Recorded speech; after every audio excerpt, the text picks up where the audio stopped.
તરફ Iran Israel વચ્ચે વધતા તણાવની અસર હવે સુરતના ઉદ્યોગ પર પણ જોવા મળી રહી છે। મિડલ ઈસ્ટમાં ચાલી રહેલી પરિસ્થિતિનો સીધો સંબંધ ન હોવા છતાં ઇન્ડોનેશિયા અને ઓસ્ટ્રેલિયાથી આવતા કોલસાના ભાવમાં અંદાજે 15% સુધી વધારો નોંધાયો છે।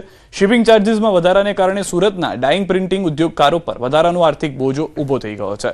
શહેરમાં લગભગ 400 જેટલા ડાઇંગ પ્રિન્ટિંગ યુનિટ કાર્યરત છે અને એક યુનિટમાં દરરોજ 40 થી 60 ટન કોલસાની ખપત થાય છે। વધતા ખર્ચને લઈને ઉદ્યોગકારોમાં ચિંતા જોવા મળી રહી છે અને આ મુદ્દે આવતીકાલે મહત્વની બેઠક યોજાનાર છે।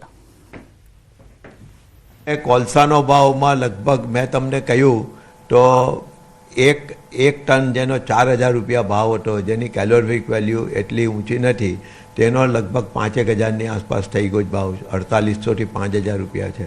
તે રીતે 5000 સીવીમાં લગભગ 1100 થી 1200 વધ્યા છે। 6000ની સીવીમાં પ્રોપોર્શનેટલી રીતે એટલે દરેક કોલસામાં ભાવ વધ્યો જ છે।